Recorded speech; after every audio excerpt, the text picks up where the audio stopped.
általában nem lehet, értsék meg. Én nagyon jól tudom, hogy az önök művészetében mennyire összefügg. Azt hiszem, hát ez már csak olyan magán nem értek hozzá, de hát nyilván a zene egy rendkívül meghatározó valami.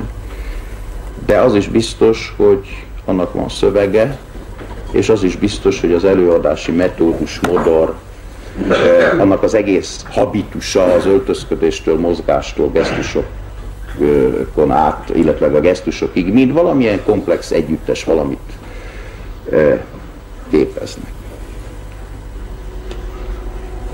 Kérem önöket, hogy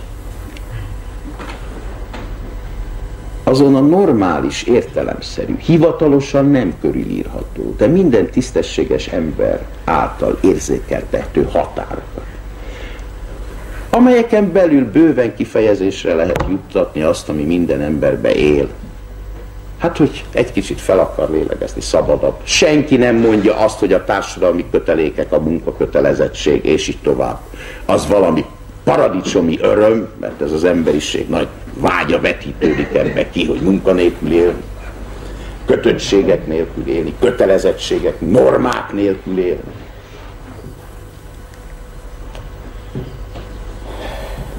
Ez él az ember. Azt, hogy ez az övezet, ezt valamilyen formában kifejezésre juttatja, én azt természetes dolog. De amikor ez olyan formát kap, hogy kategórikusan és közvetlenül valami ellen beszél, hogy egy nihilista, egy munkanélkül élés, egy szervezett társadalom ellenesség hangulatát, atmoszféráját, akusztikáját terjeszti a maga nagyon hatásos eszközeivel, az általában sem helyes, de az röviden jellemeztem társadalmi politikai helyzetben azt mondhatnám, hogy tilos. De ez értelemszerű, ez értelemszerű. Ismétlem, ez nem valami határszűkítést jelent, hanem az eddig is meglévő, értelemszerűen meglévő határoknak a művelődéspolitika részéről történő kategórikusabb betartását és betartatását jelenti.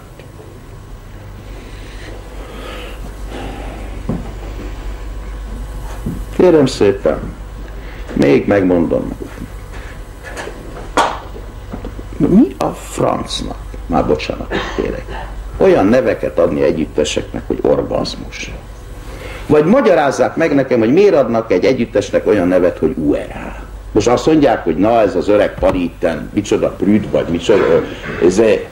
Hát nem értik, hogy itt tulajdonképpen a normális emberi ízlés van megfricskázva az orra alatt? Bagatel dolog, el is nem is szó, soha az életben a Művelődési Minisztérium ebben nem fog beleszólni, hogy nevezik-e. Jó az maguknak? Mit jelent az, hogy URH-nak hívják? Jó, meg lehet biztos magyarázni. Azt mondja, hogy bizonyság.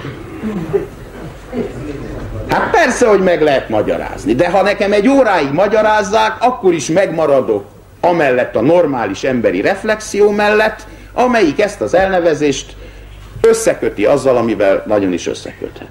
Kérlek szépen, nem lesz olyan dal, amelyik arról szól, hogy a Moszkva téren felszáll a villamosra az ellenőr, majd a dal végén ettől az ellenőrtől kérdezik meg, hogy az egész világra van-e bérlete. Nem lesz. Ahol ilyen elhangzik, hivatalos szerv által rendezett rendezvényen, magánúton, művelődési otthonban, bárhol a működési engedélyt bevonjuk. Akkor kérem szépen, amikor az irodalomba, az irodalmi folyóirat, a szerkesztőkkel, színházigazgatókkal, filmrendezőkkel, stúdióvezetőkkel a művelődéspolitika egy korrekt partnerviszony alapján ideológiai és politikai érdekű vitákat folytat, konszenzusra tudnak jutni a kölcsönös felelősség alapján, akkor csak nem gondolják, hogy éppen, hogy itt is, hogy itt pedig nem fogjuk csinálni. Tehát nem el akartam kerülni azt a fordulatot, hogy ez hogy akkor itt sem.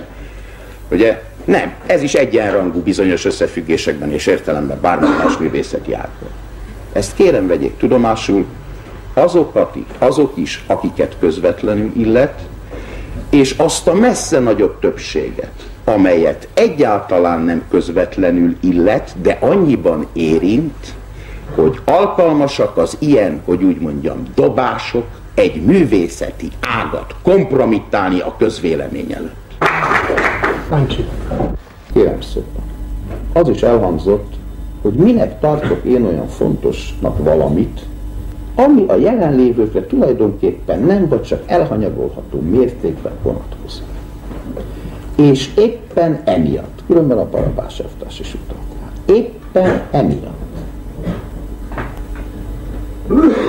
azért, mert ezek azt hiszik, drága barátaim, hogy a közvélemény mint olyan, és ezen a széles közvéleményen belül olyan övezetek, mint a pedagógus közvélemény mondjuk, vagy általában az ennél szélesebbre vett közvélemény, vagy a széles közvéleményen belül bizonyos politikailag, társadalmilag érdekelt övezetek és rétegek, azok azt hiszik, hát nem érzék ennyire a szakma oldaláról a dolgot, azt hiszik, hogy azok pontosan tudják, hogy most kinek a zsebibe van működési engedély, meg kinek a zsebibe nincs működési engedély. Hát épp arról van szó, hogy az önök generálisan visszaigazolt és elismert művészeti ágának, ha tetszik, a becsületéről van szó.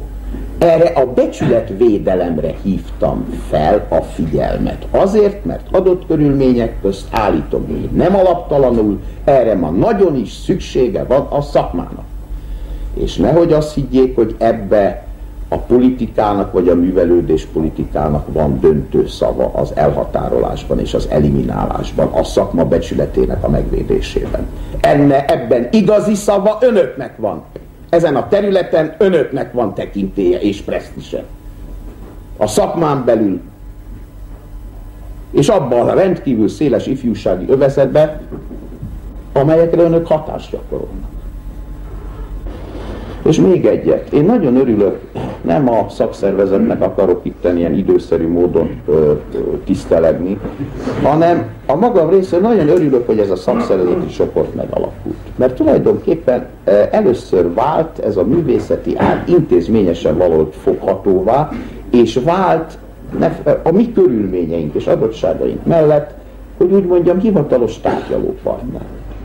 És végül kérem, fogadják el, nem mentegetőzésnek, nem is magyarázkodásnak, a felszólalásom interpretációját, azzal gondolják meg, hogy értettem, gondolják meg, hogy miért mondtam, egyébként pedig Erdős elvtársnak ezzel mert ő aztán egy igazán hiteles, és amennyire én vagyok informálva, egyrészt rendkívül nagyra becsült és tisztelt, másrészt számos vitára okot adó személyisége ennek a művészeti közéletnek, de ha ő egy ilyen relatív optimizmussal nyilatkozott, akkor én azt hiszem, a Művelődési Minisztérium is igazán megengedheti magának, hogy hasonlóképpen a művészeti ág jövőjét illetően egy összefogáson, egy relatív konszenzuson alapuló, vitáktól nem mentes, de mégiscsak egy fölfelé menő és közösen végigjárandó út távlatába hisz.